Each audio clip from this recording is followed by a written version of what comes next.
Hello, Adult Health 1 students. This is Professor Lounsbury, and I'm going to give you a brief introduction to heart rhythms so that you are ready to go to Adult Health 2. So let's quickly review the blood flow of the heart. We know that the blood comes in from the body unoxygenated, and it goes into that right atrium, and it's pushed down into that right ventricle. And from that right ventricle, it goes up and it's out into the lungs so they can get all that gas exchange from the alveoli and get that good oxygen so it can bring it back into that left atrium. Then it goes down to that left ventricle, and from that left ventricle, it goes out into the body so that we can have perfusion and all our body parts and our organs and our skin and everything we need get oxygen. So everything is good. That's when the heart is working perfectly, right? So if I'm looking at it, if I'm saying that our top part of our heart is our atrium and the bottom part is our ventricles, then I can look at it the way it would be beating if I was looking at as I was watching somebody's heart. Boom, boom, boom, boom, boom, boom. And the contraction is showing you that it's pushing the blood out into the areas that it needs to go into from the atrium, and the same thing from the ventricles, right? Well, let's look at the size difference. The size in the atrium is much smaller than the ventricles. The ventricles have a lot more muscle. They're a lot more powerful. So when the blood pushes from the atrium, that's making about 30% of our cardiac output. Whereas when it pushes from the ventricles, boom, that's about 70% of our cardiac output. And that ventricle contraction, that's what you're measuring when you're taking a blood pressure. So notice in our systolic blood pressure, our number is higher. That's because the ventricles are contracting right then. So much more pressure. Boom! It's showing you what that number is when it's contracting. When it's relaxing, that number is lower because that's the ventricles filling back up with blood.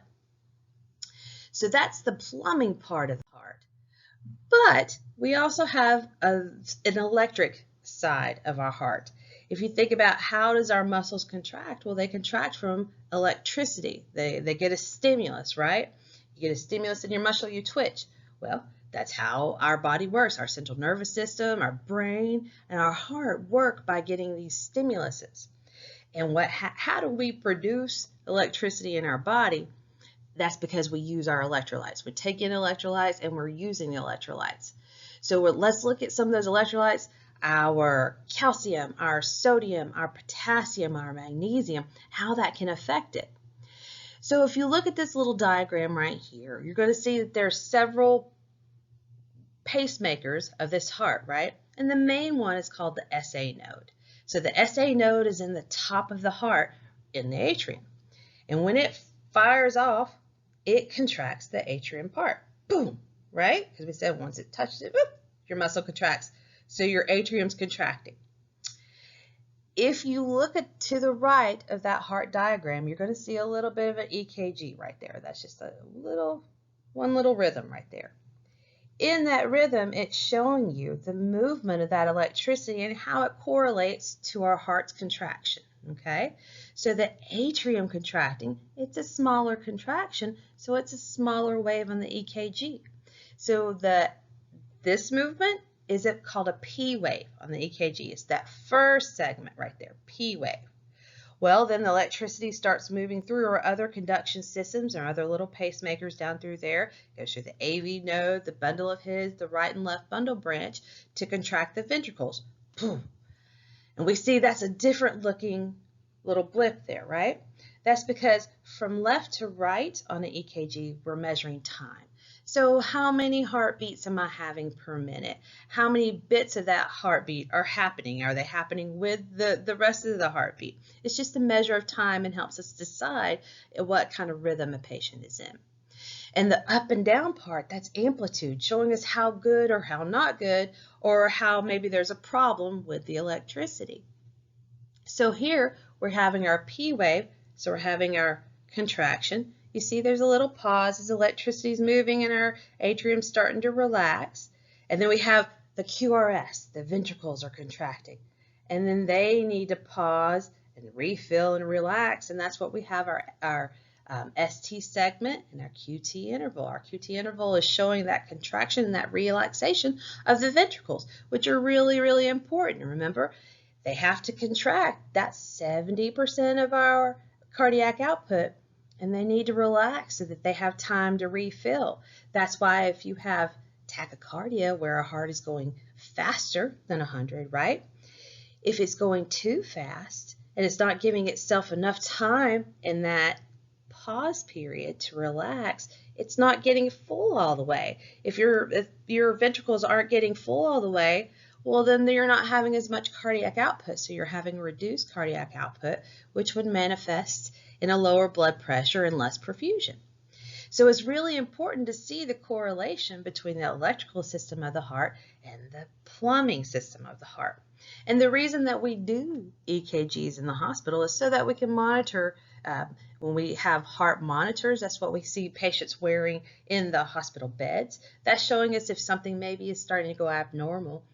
But when we do the 12-lead EKGs, that's really showing it's correlating with coronary arteries. And so it's showing us 12 different views of the heart. It's showing us a 360 around the heart. And if we're seeing an electrical problem, if we're seeing something funky in this little heart rhythm we have here, we know that we have damage to a certain part of the heart. And that's the main reason that we use EKG, and the doctors and the healthcare providers that are qualified can read those EKGs and diagnose a patient with a problem.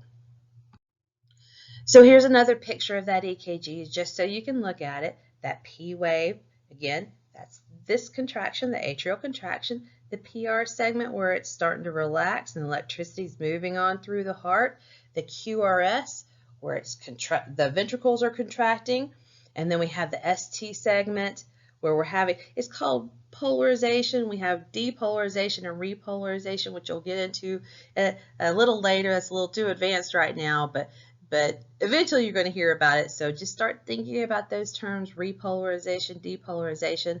Maybe when you get a little further into your studies, you can read a little bit about it in your textbook because it's there. So again, here's our nice rhythm strip. When we do rhythm strips in the hospital, so if you become a nurse on a telemetry floor, on a PCU, or in the ICU, we run strips that we look at so we can identify the rhythm. And those come in 6 seconds. That's just the time frame that we use in medicine to identify heart rhythms. Okay, so you're just going to see these strips, and when you get into clinical, if you could see them at the computer, sometimes they print them out in the charts, but just start looking at them so you can just kind of get used to seeing what the normal is. And here this would be normal. You know, your heart rate would be between 60 and 100, and then you would have a P wave in front of every QRS wave, and then you would have a normal size rounded T wave. Now, when you're looking at some of your electrolytes, it talks about different kind of things with this. So when you have a hypocalcemia, if you'll read in your textbook, it's talking to you about having a prolonged ST segment and a prolonged QT interval. Well, if you remember, I just said that QT interval is showing you the contraction and the relaxation phase of the ventricles, right? If it's having a longer time contracting and it's having a longer time recovering because our calcium is too low, then we're starting to have poor perfusion because we're not getting that cardiac output like we should. So anytime you have a prolonged QT interval and you're having an interruption in the way that the heart is supposed to be beating normally, you're going to have a perfusion problem. And without perfusion, we can't live. So that's why when you're looking at your medications and when you're looking at your electrolytes, some of these things can manifest in our EKG and show us that there's a real problem and that we have to intervene, because if we don't, our patient might, you know, not make it, which is problematic. We want all our patients to make it. Okay, so one of the other things that we can see is something called, let's see, let's go to potassium. Potassium is one of those, as cardiac nurses, we are so fixated on that potassium, and that's because it is just so problematic if it is off, okay? So let's put it into perspective for you. Potassium is one of the medications that they have historically used in the lethal injection for prisoners who are on the death row. Because if you give IV push potassium, then that stops the electricity of the heart. If you don't have the electricity, if you don't have that muscle contraction, you're not having a beating heart, you're not alive anymore. But back when I first started nursing, I don't even want to date myself, but a long time ago, one of the big things that they used to tell us a lot in nursing school and in work over and over and over again, never, ever, never, ever give potassium IV push. Well, that's because if you did that, you would kill a patient. There's no getting it back. Once it's in the body, it's done. You can't take it back. Luckily for you guys, they realized perhaps we ought not make something so very lethal and so very easy to give accidentally. No redundancies for us, no. So it comes pre-mixed, and we have protocols now on how to give it and that kind of thing. You'll learn more about that in pharmacology. But just keep in mind when you're reading stuff about potassium, that is a very cardiac-specific electrolyte. It does the other things in the body, but man, oh man, if it is messed up, it can hurt that heart.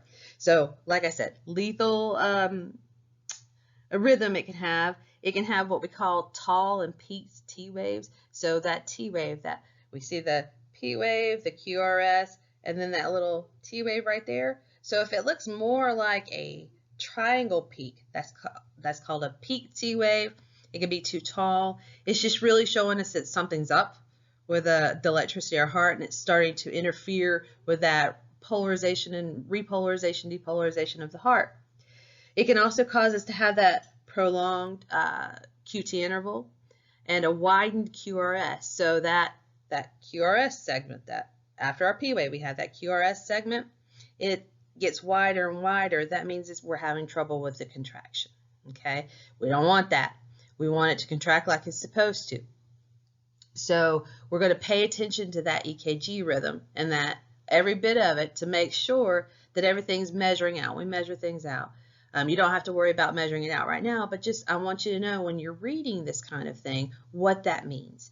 If I have a prolonged QT interval, then I'm messing with my perfusion. I'm messing with my cardiac output.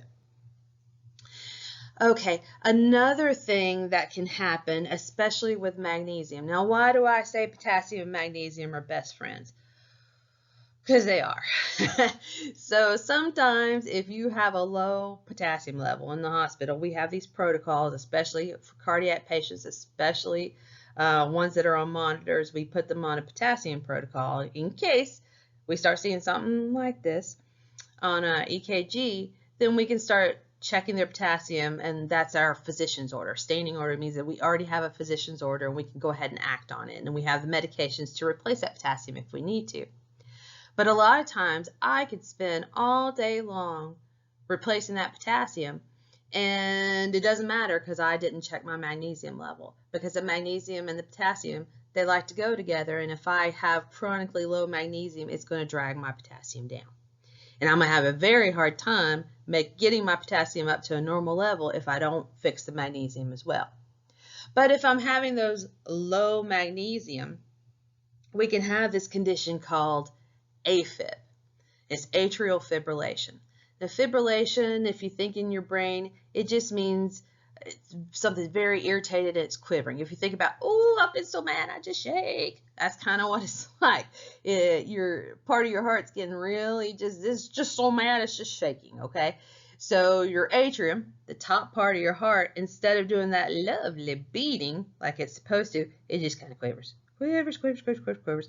And it doesn't really pump that blood out. Now, remember, that's 30% of your cardiac output, but you still got 70% left. Our body can still function even though this quivering. We have other problems with it that you'll learn about in a later time, but that quivering, we can live with it.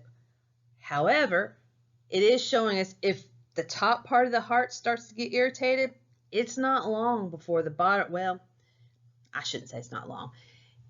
It can be a consequence that the bottom of the heart, the ventricles, start becoming irritated as well. Now, if this part starts quivering like this and it's no longer pumping, and that's problematic. That's 70% of your cardiac output. You can't live with this. That's why that ventricular fibrillation is called a fatal rhythm. Now, that can happen if your potassium is out of whack. And then that magnesium can contribute to that, especially if it's lower magnesium. I'm going to show you a picture just so you can see what AFib looks like. Oh, we can go back to that. Sorry about that. Here you go. So instead of having our lovely P waves, which is showing our atrium contracting, nope, we're just showing those squiggly lines, which is just kind of showing that the atrium is just quivering.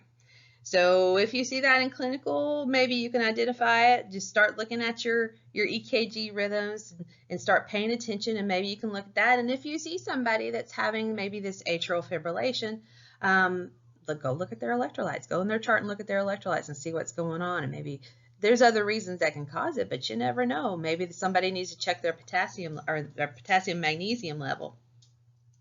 Another thing that we see sometimes is called a PVC, a preventricular contraction. And basically, it happens to everybody every day. We all have it here and there. Oh, my heart skipped a beat, right? Oh, you see your one true love and your heart skips a beat, right? Well, it's that feeling sometimes. But it's just basically where the ventricle, instead of behaving like it's supposed to, it contracts without the atrium contracting. So you'll just see kind of a funky QRS, and there'll be no P wave with it. Now, like I said, that happens to everybody every day. One every few hours, nobody's going to be worried about. Maybe you drank a Red Bull today. Maybe you had something that irritated. Too much caffeine definitely can do it. But when we start seeing those frequently, that's an indicator to us that our heart's starting to get a little bit irritated, and we need to pay attention. And a lot of times that irritation is coming because our electrolytes are off balance. So if I'm seeing those on my EKG strips, then I'm going to start looking at, especially at my potassium and magnesium.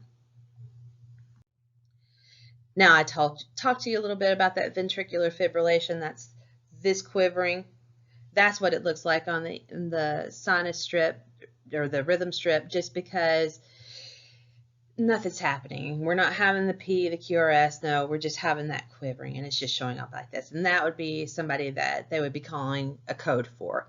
Now, anytime since I'm introducing you to the EKG or the rhythm strips, I just want to reiterate assessment. Just because we're seeing this on a monitor, you need to run down there and check your patient.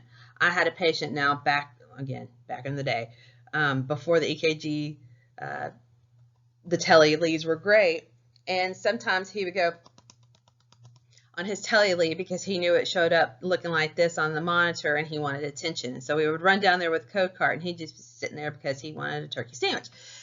So, don't always rely on monitors. For sure, they can be useful tools, but you need to make sure that you go down there and check that patient yourself.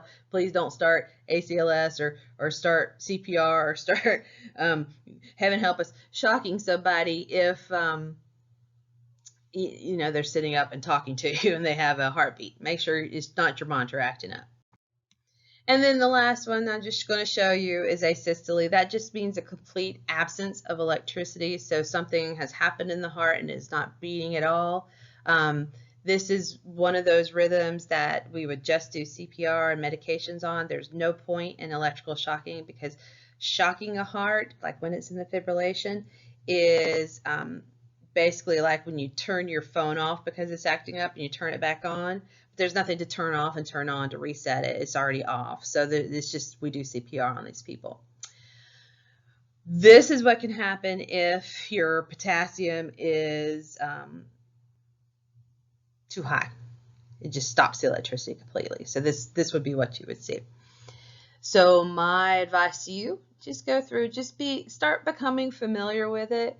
Not expecting you to be able to go through and read EKGs. Basically, I just want you to know the normal parts of it, what it looks like when it's normal, and then what could be a possibility when you're reading through on your medications and when you're reading through on your electrolytes, what that could possibly mean for your patient if they were having these issues with their heart rhythm.